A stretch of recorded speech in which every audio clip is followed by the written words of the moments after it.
Hello সবাইকে, আমি আজকে আমার একটা স্বপ্ন পূরণ করতে যাচ্ছি। অবশ্য এখন বলবো না, যদি আমার স্বপ্নটা পূরণ হয় তাহলে আপনাদের সঙ্গে আমি শেয়ার করব। আর আমি অনেক দিন পর একটা শাড়ি পরেছি, আমাকে কেমন লাগছে অবশ্যই কমেন্ট করে সবাই জানাবে। আর আমার এই ব্যাগটা আমার জন্য আমার ছোটু পাঠিয়েছে, কেমন হয়েছে সবাই একটু জানাবেন, ঠিক আছে? তাহলে যাই, যদি আমার স্বপ্নটা পূরণ হয় তাহলে অবশ্যই আপনাদের সঙ্গে শেয়ার করব। তো সবাইকে ধন্যবাদ, টাটা। এক কথায় বলতে গেলে স্বপ্ন পূরণের পথে আমি এতটাই এক্সাইটেড ছিলাম যে দেখেন, কপালে যে সিঁদুর পরিনি সেটাও খেয়াল করিনি।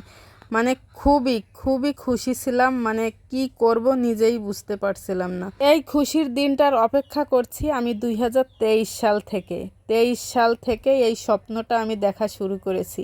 আর যারা আমার এই স্বপ্ন পূরণের সাথে ছিল এবং যারা অনেক বেশি অনুপ্রেরণা দিয়েছে তাদেরকে অসংখ্য অসংখ্য ধন্যবাদ। গ্রামে বসে আসলে এই স্বপ্নটা পূরণ করা অনেকটা কঠিন।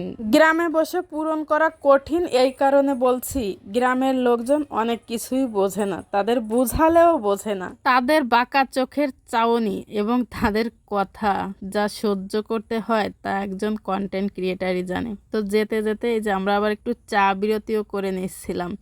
আমি এখন আপনাদের বলবো আমার স্বপ্নটা কি পূরণ হলো। আমি ফেসবুক থেকে আজ প্রথম পেমেন্ট পেলাম। অনেকের ধারণা আমি প্রতি মাসে ফেসবুক থেকে পেমেন্ট পাচ্ছি, আসলে এই ধারণাটা একদমই ভুল। আমার পেজটা পুরনো হতে পারে, কিন্তু আমি কাজ করার একদমই সময় পাই না। যারা আমার ভিডিও নিয়মিত দেখে তারা জানে আমি একজন চাকরিজীবী মহিলা, পাশাপাশি ঘর সংসার সব কিছু সামলিয়ে আমি এই পর্যন্ত এসেছি।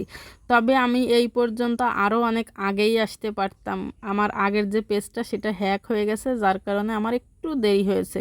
যাদের অনুপ্রেরণা ভালোবাসা আমি এত দূর পর্যন্ত আসতে পারলাম, সবাইকে অসংখ্য ধন্যবাদ আমার পাশে থাকার জন্য।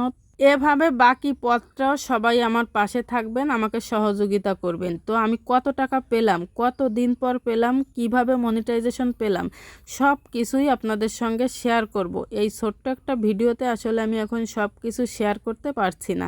তো এই যে যাই হোক, আমার টাকাটা আমি হাতে পেয়ে গেছি। এখন আপনারা দেখে কি বলতে পারবেন আমি কয় টাকা পেয়েছি? তো যাই হোক, এই ভিডিওতে আমি সব কিছু আর বলতে চাচ্ছি না, বলতে গেলে ভিডিওটা অনেক বড় হয়ে যাবে।